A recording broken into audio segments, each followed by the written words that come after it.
JioMart seller અકાઉન્ટમાં એકથી વધારે પ્રોડક્ટમાં એટલે કે બલ્કમાં સ્ટોક અપડેટ કરવો હોય તો તે કઈ રીતે કરાય તે આપણે આ વિડીયોમાં શીખીશું.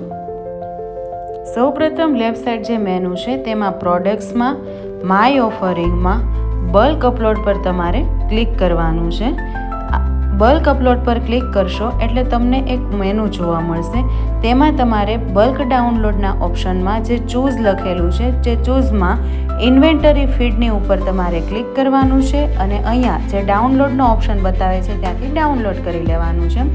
ત્યારબાદ ડાઉનલોડ ફીડ્સ પ્રોગ્રેસ પર જવાનું છે અને અહીંયા જે લિંક દેખાય છે તેમાંથી તમારે તે શીટને ડાઉનલોડ કરી લેવાની છે.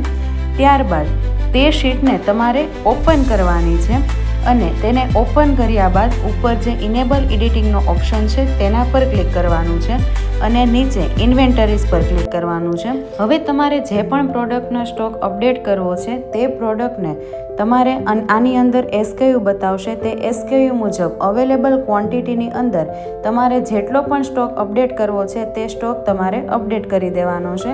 ત્યારબાદ મારે અહીંયા દરેક પ્રોડક્ટમાં સ્ટોક આઉટ કરવો હતો તેના માટે મેં અહીંયા દરેકમાં 0 અપલોડ કરી દીધું છે. ત્યારબાદ તમારે શું કરવાનું છે, કંટ્રોલ S કરવાનું છે, જેનાથી તમારી આ શીટમાં જે તમે સ્ટોક અપડેટ કર્યો છે તે સેવ થઈ જશે. ત્યારબાદ તમારે જીઓમાર્ટનો અકાઉન્ટ ઓપન કરવાનું છે અને તેમાં જે બલ્ક અપલોડનો ઓપ્શન બતાવે છે તેના પર ક્લિક કરો અને અહીંયા ચૂઝમાં ઇન્વેન્ટરી ફીડનો ઓપ્શન છે તેના પર ક્લિક કરવાનું છે. અહીંયા જે અપલોડ બતાવે છે આ અપલોડની અંદર તમે જે શીટ ડાઉનલોડ કરી હતી જેની અંદર સ્ટોક અપડેટ કરેલો છે તે શીટને અપલોડ કરીને તમારે નીચે સબમિટ પર ક્લિક કરી દેવાનું છે. ત્યારબાદ અપલોડ ફીડ પ્રોગ્રેસમાં અહીંયા જે સ્ટેટસમાં ઇનિટ બતાવે છે ત્યાં કમ્પ્લીટ આવી જશે. થોડા ટાઈમ બાદ તમારે 2-3 વાર રિફ્રેશ મારવાનું છે.